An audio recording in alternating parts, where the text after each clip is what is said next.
Halo pemirsa IGTV, saya Atina Dinda. Dan saya Bill Michael, salam jumpa di Info Kampus episode ke-476.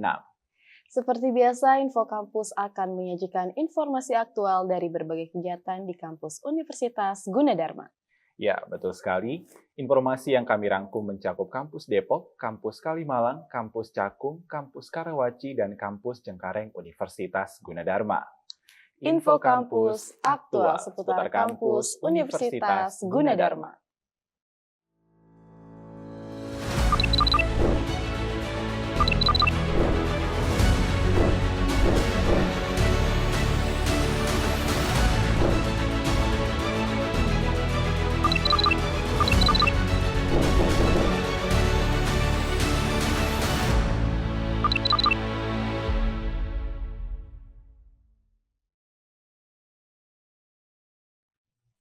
Pemirsa IGTV, baru-baru ini Fakultas Sastra dan Budaya Universitas Gunadarma menyelenggarakan seminar sehat dengan tema menjaga kesehatan mental di era digital, mengatasi stres dan kecemasan.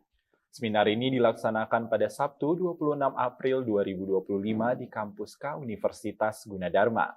Tujuan utama kegiatan ini adalah untuk mengedukasi dan mendorong generasi muda agar terus menjaga kesehatan mental di tengah tantangan digitalisasi yang semakin pesat. Seperti apa jalannya seminar tersebut? Berikut liputannya. Baru-baru ini, Fakultas Sastra dan Budaya Universitas Gunadarma menyelenggarakan kegiatan seminar sehat yang bertemakan menjaga kesehatan mental di era digital, mengatasi stres dan kecemasan. Seminar ini sendiri dilaksanakan pada Sabtu, 26 April 2025 di Kampus K Universitas Gunadarma. Tujuan utama dari seminar ini adalah untuk mengedukasi dan mendorong generasi muda agar senantiasa menjaga dan merawat kesehatan mental di tengah tantangan era digital yang terus berkembang. Salah satunya adalah tekanan sosial yang dimana kerap terjadi di media sosial, seperti membandingkan diri dengan orang lain, atau tuntutan untuk selalu tampil sempurna yang kerap kali dapat menimbulkan kecemasan, stres, bahkan depresi. Nama saya Natasha Nurapiani dari Fakultas Sastra dan Budaya, Prodi Sastra Inggris.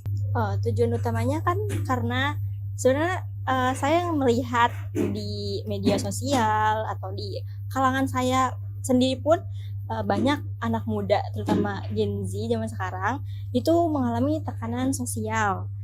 Mereka seperti melihat kayak dari komenan atau like atau perkataan orang lain yang mereka terlalu pedulikan daripada menjadi diri mereka sendiri. Jadi daripada menimbulkan, terkadang itu bisa menimbulkan tekanan sosial untuk dirinya sendiri dan mengalami stres dan kecemasan. Makanya saya mengangkat tema ini, menjaga kesehatan mental di era digital, mengatasi stres dan kecemasan.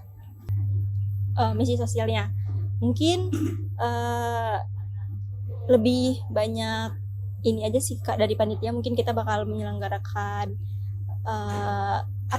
kuesioner kayak bagaimana seminar hari ini, kayak apakah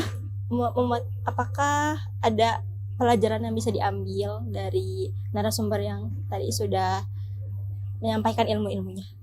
Kami panitia berharap, terutama saya sendiri, agar anak muda zaman sekarang tuh jangan terlalu berpatok dengan hal-hal yang berbau dengan komenan dari media sosial untuk dirinya sendiri atau lifestyle yang standar. Kayak sekarang tuh lagi zamannya kayak standar TikTok kayak gitu. Nah, daripada itu bisa menimbulkan tekanan buat dirinya, kayak lebih untuk mengikuti kehidupan lifestyle yang terlalu wah, lebih baik menjadi diri sendiri supaya lebih bersyukur aja sih Kak gitu. Acara ini menghadirkan dua narasumber inspiratif dan kompeten di bidangnya, yakni Alifa Kemala SPSI MPSI selaku psikolog dan juga Muhammad Reza Palevi CHCHT selaku praktisi hipnoterapi. Dalam sesi seminar, para narasumber menyampaikan berbagai wawasan dan perspektif mendalam terkait pentingnya menjaga kesehatan mental di era digital, khususnya dalam menghadapi stres serta kecemasan. Setelah para narasumber menyampaikan materi dan pemaparan, acara dilanjutkan dengan sesi tanya-jawab yang interaktif antara narasumber dengan peserta. Salah satu peserta yakni Irgi menyampaikan bahwa seminar ini sangat membantu, khususnya dalam memberikan wawasan mengenai pentingnya penggunaan media sosial secara bijak. Ia menilai bahwa topik dan materi yang disampaikan sangat relevan dengan permasalahan yang kerap dihadapi oleh generasi muda saat ini, terutama terkait dampak penggunaan media sosial terhadap kesehatan mental. Halo, nama saya adalah Irgi Sultan Prasetyo. Saya dari Bekasi, Kak. Saya tahu acara seminar ini dari sosial medianya BMFSB. Pesan dari kesan saya dari acara seminar ini sangat membantu sekali untuk generasi Gen Z atau lebih utamanya karena kita ini kan Gen Z itu sering scroll sosial media, kita tanpa mengetahui batas waktunya. Lalu dan berikutnya kita tuh sampai melupa dengan waktu dalam kehidupan nyata dan lain sebagainya. Lalu yang berikutnya apalagi ya, kurang lebih seperti itu sih menurut saya. Melalui seminar ini diharapkan para peserta, khususnya kalangan generasi muda, dapat memahami pentingnya menjaga kesehatan mental serta memperoleh wawasan mengenai strategi yang efektif dalam menghadapi tekanan sosial di era digital. Sebagai penutup, acara diakhiri dengan penyerahan sertifikat penghargaan kepada para narasumber dan sesi foto bersama. Demikian laporan yang dapat saya sampaikan. Saya Aprilia Ajeng Rahayu, beserta tim Info Kampus yang bertugas. Kembali ke studio. Baik pemirsa, Info Kampus akan segera kembali dengan info lainnya setelah pesan-pesan berikut ini.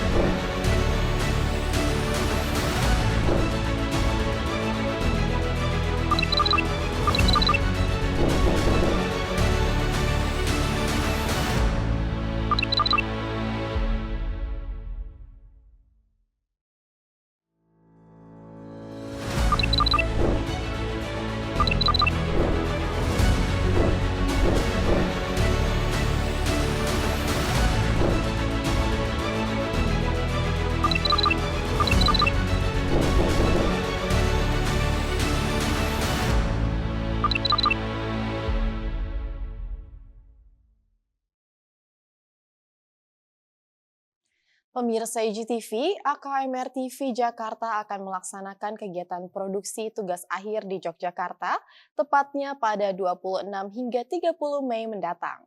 Kegiatan ini menjadi tahapan penting untuk mendapatkan pengalaman langsung yang memperkuat keterampilan bagi mahasiswa, khususnya mahasiswa AKMR TV Jakarta. Seperti apa jalannya kegiatan tersebut? Berikut liputannya. Sebanyak 296 mahasiswa AKMR TV Jakarta baru-baru ini telah melaksanakan kegiatan produksi tugas akhir di Yogyakarta, yaitu pada tanggal 26 hingga 30 Mei 2025. Assalamualaikum warahmatullahi wabarakatuh. Saya Iri Priantoro, saya adalah koordinator tugas akhir AKMR TV Jakarta. Dan alhamdulillah pada kesempatan kali ini saya menyampaikan terkait dengan tugas akhir mahasiswa yang pada tahun 2025 ini kita akan laksanakan di dua lokasi. Yang pertama adalah di Yogyakarta dan yang kedua adalah di Semarang.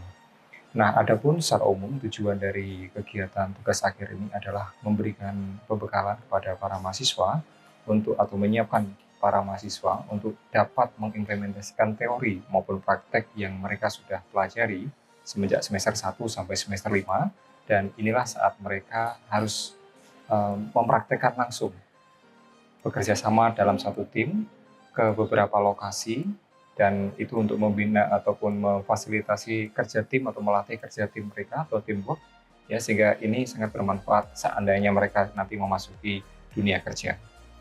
Nah, adapun tujuan dari atau tema dari tugas akhir pada tahun ini adalah komunikasi pariwisata, karena kami melihat bahwa potensi pariwisata di Indonesia, baik potensi wisata ataupun budaya di Indonesia itu sangat banyak sekali.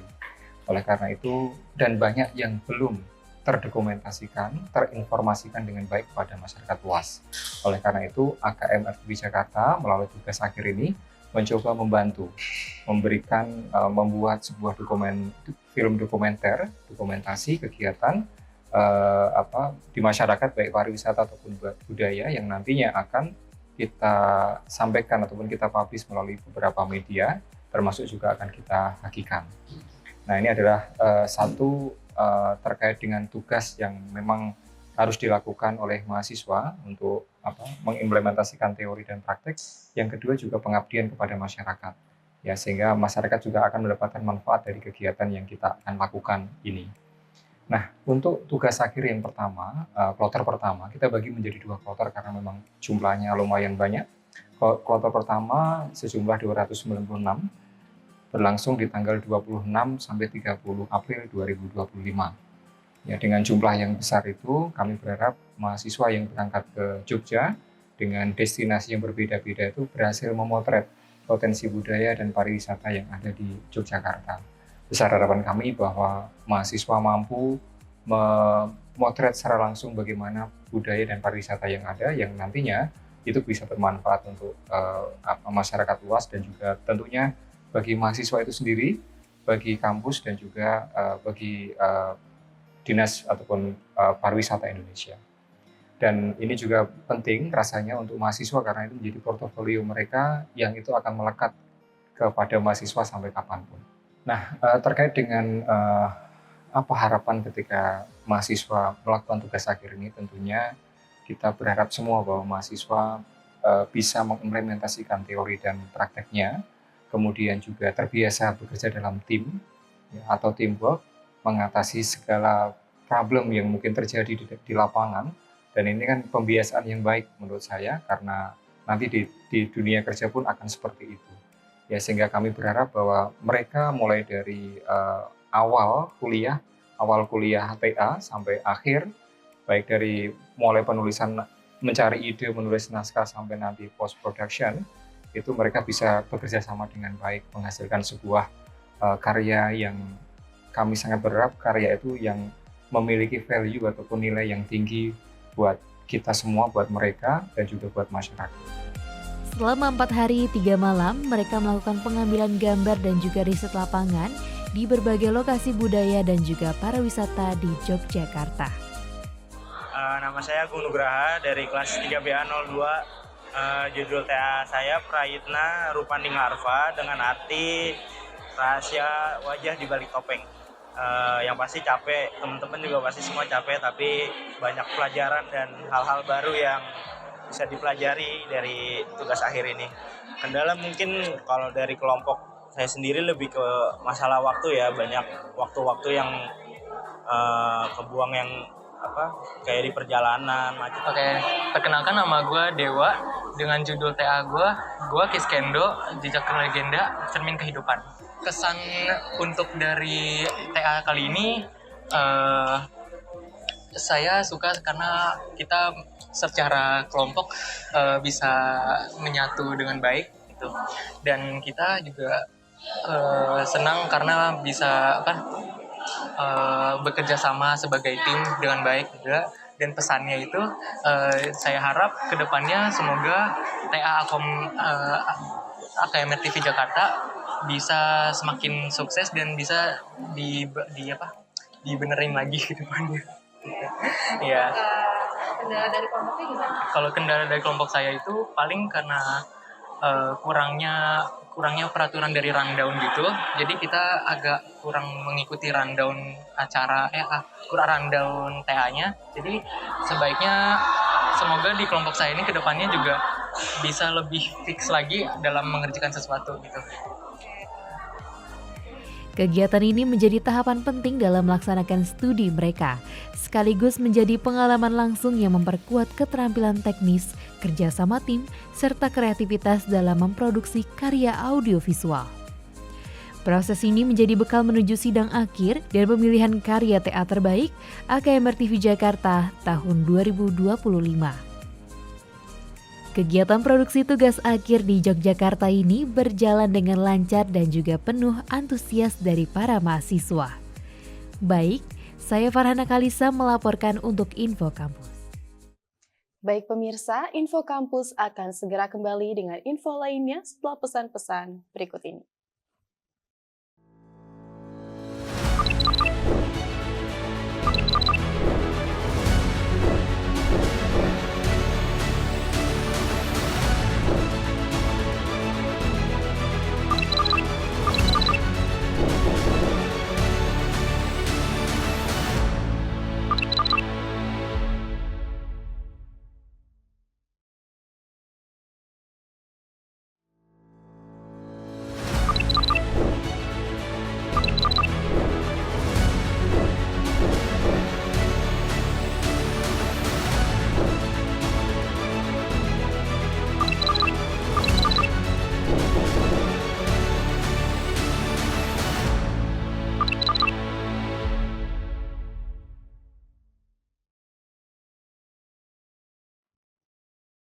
Baik pemirsa, Info Kampus akan segera kembali di segmen Yuji Nihao, segmen yang berisi informasi sosial budaya yang dikemas dalam bahasa Mandarin. Ya, program ini merupakan produksi dari rekan-rekan di program studi sastra Tiongkok Universitas Gunadarma. Seperti apa liputannya, mari kita saksikan bersama Yuji Nihao.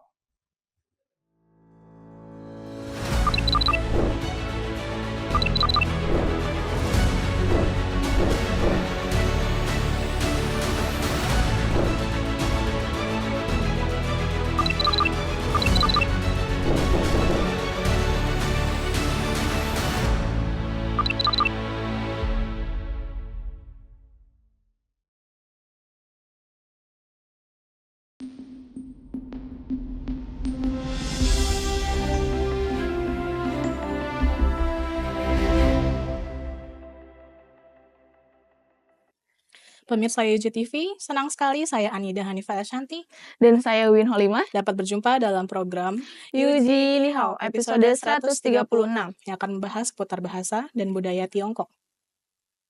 观众朋友们您好，欢迎大家收看本期 Yuji Nihao， 我是姚梦金。我是姚富莹。Pemirsa YJ TV, musim gugur menjadi momen yang berkesan bagi banyak orang. Selain pemandangan alam yang indah, banyak juga festival yang bertemakan musim gugur. Salah satunya Festival Pertengahan Musim Gugur atau Mid-Autumn Festival. Bagi masyarakat etnis Tionghoa, festival ini merupakan festival tradisional yang populer. Betul sekali, festival ini dilaksanakan pada hari ke-15 bulan ke-8 dalam kalender lunar. Festival ini juga bertepatan dengan pertengahan 3 musim gugur, sehingga ada tradisi masyarakat Tionghoa yang melakukan pemujaan terhadap bulan. Hal ini sebagai ungkapan rasa syukur atas panen yang berlimpah dan rezeki di tahun berikutnya. Mari kita simak laporan dari Anissa berikut ini. 中秋节是中国许多民族中流行的传统节日。这个节日落在农历8月15日，因为正好与秋季的中间相对应。人们崇拜月亮，表达对丰收的感恩，并祈愿丰收的光辉在来年再次降临。月相的变化为农业热情提供指导，因此人们相信崇拜月亮能够带来丰收的成功。这个节日源于祖先对天象的敬仰，起初是古代旧业的祭月仪式，时有前进时期，在汉代流行，唐代形成。北宋时期正式确立，并在宋朝后变得非常著名。2024年的中秋节落在9月，是节日星期二，即农历8月15日。在中国，公众通常会在中秋节期间放假3天。2006年5月20日。该节日被国务院列入首批国家级非物质文化遗产名录。自2008年以来，该节日正式被列为中国的国家法定节日，是仅次于春节的第2重要节日。在这个节日期间，通常会进行的一些活动包括吃月饼、与家人和朋友团聚、在灯谜、制作灯笼、玩灯笼、赏月、舞龙、烧塔、闻香，以及享用海鲜和红薯。吃月饼是中秋节的另一项传统。月饼也被称为圆月饼、丰收饼或团圆饼，最初是用来献给月神的祭品。月饼最初是用来祭祀月神的，但随着时间的推移，人们开始将赏月与享用月饼联系起来，视其为家庭团聚的象征。如今，月饼被视为节日的特色食品，用来祭月，并赠送给亲友。至今，吃月饼已成为中国各地庆祝中秋节不可或缺的传统。在这一天，人们吃月饼以表达团圆热情。 Di Tiongkok, festival pertengahan musim gugur ini tidak hanya soal memandang bulan, tapi juga tentang kebersamaan. Masyarakat biasanya menikmati kue bulan bersama keluarga, menyalakan lampion, dan bahkan menebak teka-teki yang ditulis di lampion. Seru ya? 在中国，中秋节不仅仅是赏月的节日，更是一个象征团圆的节日。人们通常会和家人一起品尝月饼，点亮灯笼，甚至还会在灯笼上的谜语，很有趣吧？对啊，非常有趣。这个传统在2006年被认定为中国国家级非物质文化遗产的一部分。在印度尼西亚，我们也庆祝中秋节，举办月饼节，丰富了我们的文化，同时也展示了亚洲传统的美丽多样性。 Benar, seru sekali. Tradisi ini bahkan diakui sebagai bagian dari warisan budaya tak benda nasional di Tiongkok sejak tahun 2006. Di Indonesia pun festival kue bulan ikut dirayakan, menambah kekayaan budaya kita dan menunjukkan betapa indahnya keragaman tradisi Asia. Baik pemirsa IGTV, saya Wiwin Holima dan saya Anida Hanifah Ashanti. Kita akhiri Yuji Nihao episode kali ini kembali ke program Info Kampus. 好的，以上是我们预计你好的所有新闻内容。我是姚富莹，我是刘梦金，祝您拥有美好的一天。